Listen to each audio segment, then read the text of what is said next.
Let's go back in time to the year 2011, where League of Legends is about to get big.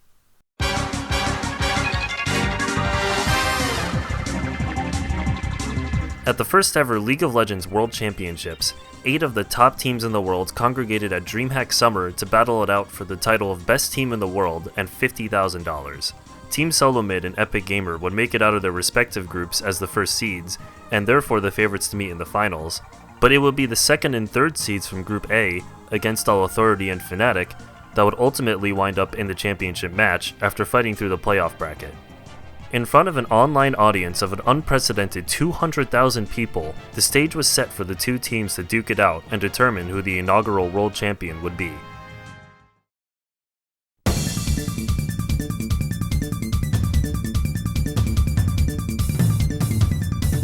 Is there going to be an ultimate from Jarvan? It may not need it. The Aurelia doing her ultimate, and there it is, first blood.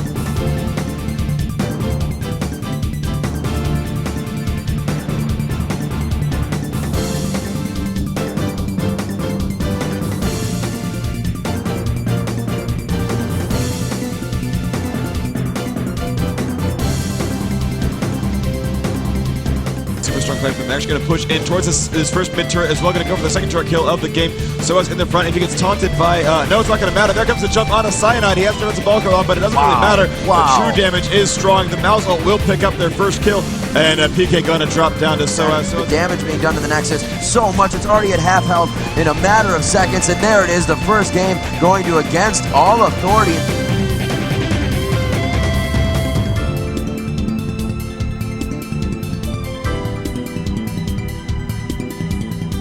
See the red dot over Kuja's head, and they are looking to make something happen here. Warwick going out. Looks like they were able to get out of that as Warwick not really suppressed with his ultimate. The Janna ult coming out. Yellowstar just staying alive, but he will go down by the hands of XPK there, as you see, and it looks like Fnatic is going to be doing a lot of damage as XPK picking up a double kill now, and Fnatic is really taking control of this fight. A third kill coming out in the hands of XPK for the triple. Linak taking a lot of damage from Ash. 300 damage. Crits are out there. That is one turret dead, second turret dead. Fnatic going to win the Season 1 championship if they can hold on. This Nexus will go down. Congratulations. At the end of the match, Fnatic would rise as the victor, cementing their place in League of Legends history. In the afterglow of the tournament, the size of League's player base would absolutely explode. Around the time of the 2011 World Championships, there were about 5 million registered accounts, and by the end of the following year, there were 70 million, roughly 14 times what it had been the year before. For a game that had virtually no developer-backed advertising, how did a game like League of Legends get so huge so quickly? In the early 2010s, the internet was a much different place. Smartphones had not yet become the monolith of society that they are now, and so there were a lot less people online. Social media was still in its infancy. However, there was one website that stood above the rest, one that even nearly a decade ago was still an absolute powerhouse: YouTube.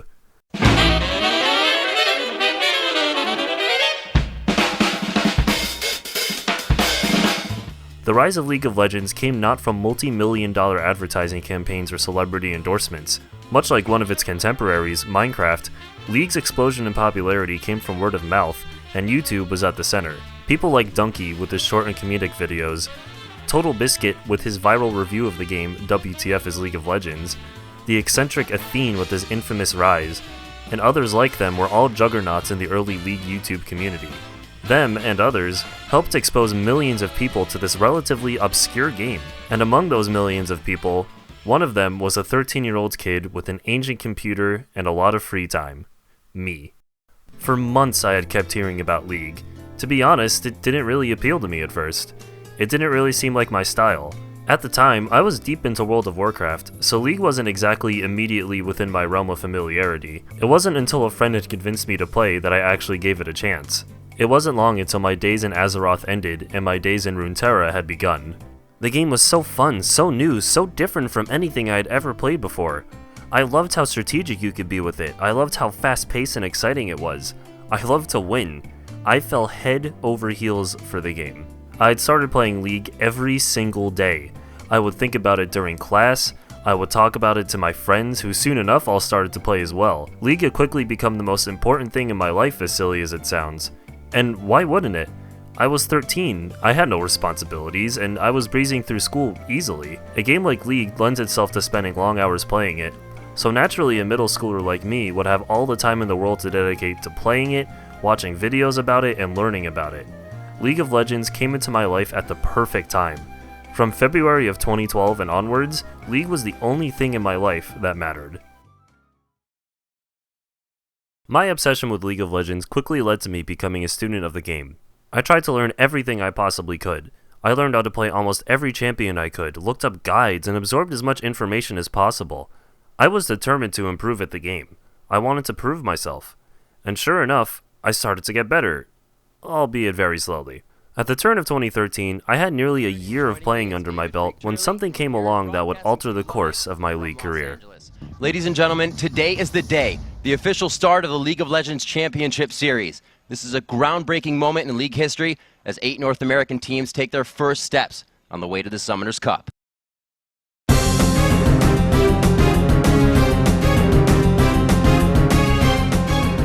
The introduction of the North American League of Legends Championship Series, or LCS, was my first glimpse into the world of esports. It was the first time Riot, the developer of League, held an official professional season.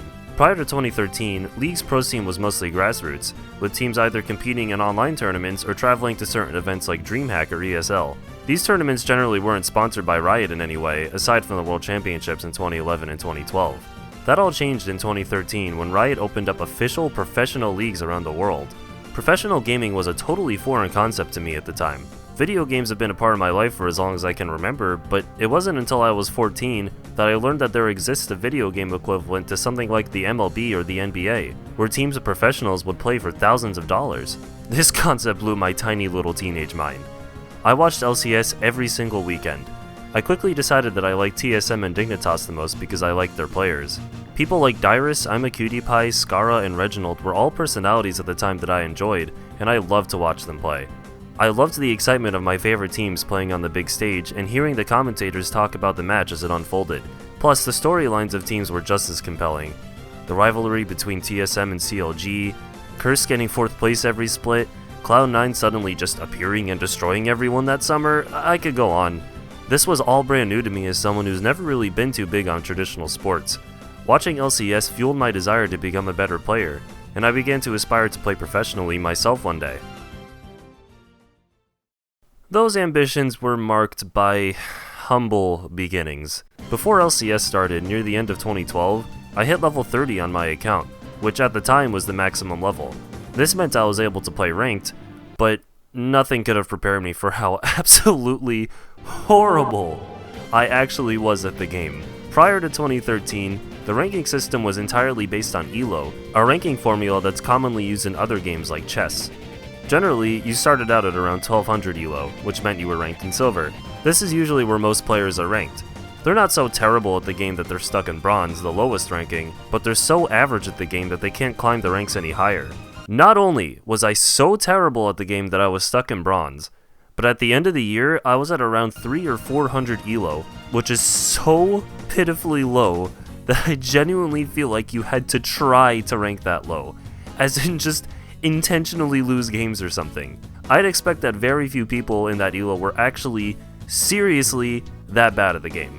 In short, I was terrible at League of Legends. But through it all, I still felt a fire deep within me telling me to keep going. I really was serious about wanting to play professionally. League created a spark in me that I never knew was there. It created a drive in me to persevere, to keep playing through the frustration of losing constantly, and I think I owe a lot of that to my interest in watching LCS. Had it not been for that, I might have just dropped the game altogether. I spent all of 2013 grinding ranked once again. The ranking system had changed to how we know it today, so now instead of being just bronze, I was now bronze 5, the true lowest rank. If I remember correctly, I probably peaked at around bronze 3 or something, so again, I was still awful at the game. 2014 started out looking not much better, but after not very long, I actually ended up making it to silver. And this was huge, I was proud of myself, but I wanted more. My ultimate goal was to get to gold. That summer, there was a stretch of several weeks where I played for probably 6 or 7 hours every single day, slowly scratching and clawing my way up silver. Something I haven't mentioned yet is that this was around the time that I truly started to embrace my main champion, Jace. He was the 100th champion added to the game, and I bought him soon after his release in mid-2012. I immediately fell in love with playing him. He was an extremely strong champion in the right hands, and I was confident in my skill with him. He was my go-to champion. So, in that summer of 2014, I played Jace every single game I possibly could. And sure enough, my rank began to climb higher and higher. Eventually, I was at Silver 1, just one promotion away from Gold, and that's when the pressure was on.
After spending over 2 years grinding, studying the game, and improving, I finally got to Gold.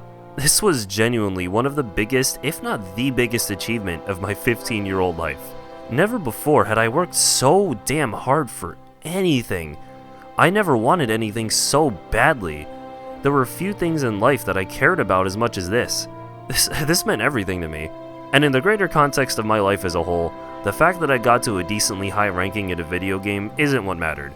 It was the fact that I dedicated myself to a skill, worked my ass off at it, and saw results that at times seemed unreachable. That's what mattered. This was the high point of my time playing League. I ultimately peaked to Gold 4. Like I said, I was thrilled. But there's a problem with League of Legends. Just trying to climb to Gold was hard enough as is, but beyond the game itself, there was another obstacle in the way. An obstacle that every League player has faced before. Something so pervasive, so problematic, that it ultimately cut my time with the game I loved for so long short. I am, of course, talking about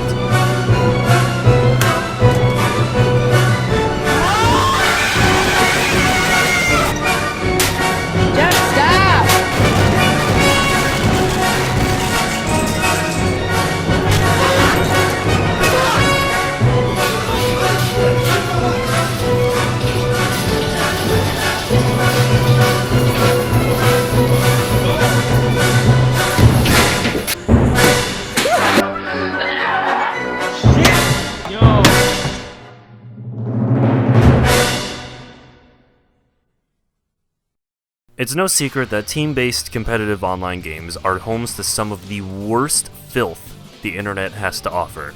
People will say horrible things to you, grief and throw games, harass you, you name it. Riot has never acted like they don't know this. They have systems in place like reporting, honor, and for all the boomers out there that remember it, the tribunal. The problem I have with all this is that, well, these systems almost never actually work. Let's take a look at the tribunal as an example. The tribunal was a system back in the early days that allowed the community to judge report cases and determine if the person reported should be punished or pardoned. People who used it would have a rating that determined their accuracy in judging cases. In 2011, Riot released some statistics about the Tribunal, and a surprising point I found is that more than half of players who were punished in the Tribunal never wound up there again. This is all well and good, but the problem with the Tribunal is that people who were really quote-unquote good at it received influence points, which later became Blue Essence, for their efforts. This led to skewed results, as the easiest way to get IP was to just blindly punish players without actually reading over the case. Thus, sometime in 2014, the Tribunal was disabled, and no good replacement for it has ever come to fruition. This isn't to say that toxic players never get punished in League, they definitely do. It's just that it doesn't feel like it's enough. Reporting people sometimes works if they went AFK or they said a bad word or something. A lot of the time, the only punishment that happens is that the offending player will just get a chat ban for a few games or maybe a suspension for a day or two. And they usually only get punished for saying naughty words, and not so much for running it down mid and dying over and over. In short, there's really no incentive for shitty people to, well, not be shitty. And nothing exemplifies this more than the story I'm about to tell. Games of League of Legends can be long. They generally last anywhere from 25 to 40 minutes, but every now and then they can go for much longer. Sometime after I reached Gold, I was playing a game of Ranked that was going for almost an hour.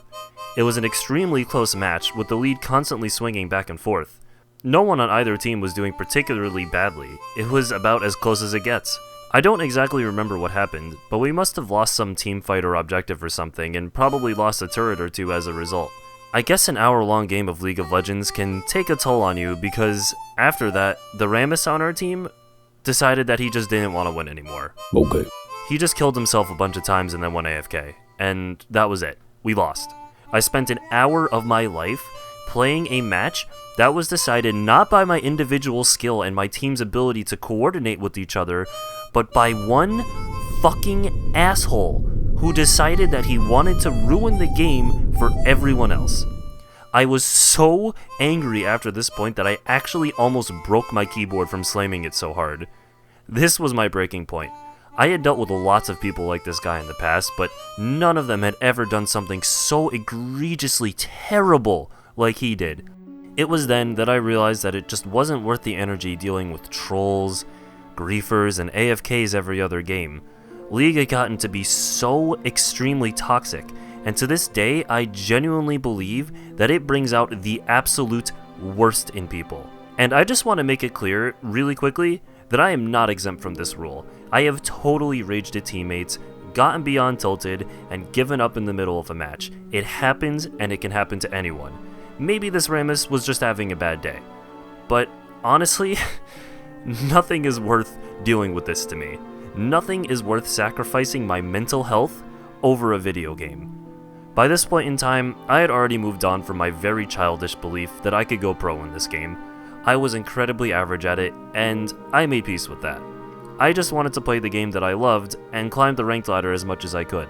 That's it, but dealing with trolls all the time and then having my day ruined by it just wasn't worth it anymore. League was starting to become less and less fun, and toxicity wasn't the only reason. It's really no secret that lots of people who started playing League around the time I did have lots of issues with the direction the game has gone over the past few years. I really have nothing new or unique to add to that conversation. I have issues with balancing, champion designs, reworks, you name it. I won't bore you with all that because I'm sure that 99% of the people who are watching this have heard it already, and that's not really what this video is about. You can find plenty of other videos on YouTube talking about that kind of thing. Point is, I had some major disagreements with the direction the game was heading, and as a result, my interest in League dwindled even further. And so, in the fall of 2014, I decided that my time in Runeterra was over. I will be the first to admit that I definitely look at my days playing League with rose-tinted glasses. I was a kid. We all have fond memories of the fun stuff we used to do as kids, and I'm no exception. I loved League of Legends. It was the center point of my life for years. And yeah, I had issues with trolls and crappy balance decisions, but there's more to it than that. I grew up. And when you grow up, your interests change. I realized that the game I loved for so long just wasn't the same to me anymore. I had to move on. I didn't realize it at the time, but a chapter of my life had ended. And it's a chapter I'll never forget. I really did, for the time that I played this game, I genuinely just had a passion for it. I really did. But still, I really do have a special place in my heart for this game. It's really just a matter of kind of losing interest. You know, people do that. People lose interest in things. League of Legends came into my life at the perfect time. It scratched an itch at the time I had no idea was even there. My thirst for competition. I had something to prove, not only to myself, but to the world. I wasn't exactly the most respected kid. My whole life I had been picked on and pushed around. You could say that I had a bit of a chip on my shoulder. For as long as I could remember, I had been made to feel inferior to my peers. And League of Legends opened the door for me to show myself that I wasn't inferior, that I could prove myself, which is why I wanted to play professionally, even though it ended up not working out that way. League taught me that it's okay to have a change of plans. I wanted to be a pro at the game for so long, expecting to be this amazing player and have fans and all that. But as time went on, I realized that not only was I not good enough, but that it ultimately wasn't even something I truly wanted to do. I kinda just lost interest in it. I just wanted to play the game to have fun and improve at my own pace. But it was okay. I was able to accept it and move on. You might be watching this and thinking to yourself, how was this guy ranting on about a dumb video game like this? He's being so dramatic. And to that I say, am I though? Think about it this way. Kids are impressionable, and their interests help shape them into the adult they end up becoming. Some kids like to play instruments, some kids like to play sports. And then there's some kids like me who just like to play video games and want to play them and get better. I'm not about to sit here and claim that my skills at a video game are going to be of any use in the real world, because no, they won't. The fact that I reached gold in League of Legends is not something that I would put on my resume. It's the skills that I acquired in order to reach gold that matter, and can be applied to anything else. The discipline, the drive, the motivation to improve and ultimately succeed. The platform on which you learn these things doesn't matter. It's simply the vehicle which takes you to those skills. They're universal traits that can be applied to anything in life, and I learned them through playing a silly video game. League of Legends gave me the foundations to learn how to be an adult at such a young and impressionable age. And, in the end, League of Legends was just a damn fun video game. It brought me countless hours of joy. I truly loved it more than anything in the world. I got to spend thousands of hours playing my favorite video game. And that's really what gaming is all about, just having fun and enjoying yourself. I've spent all this time talking about how the game impacted me and all that, but none of that stuff would have happened if I didn't have a blast playing League. Even though League is largely absent from my life now, I still go back to play it once in a blue moon.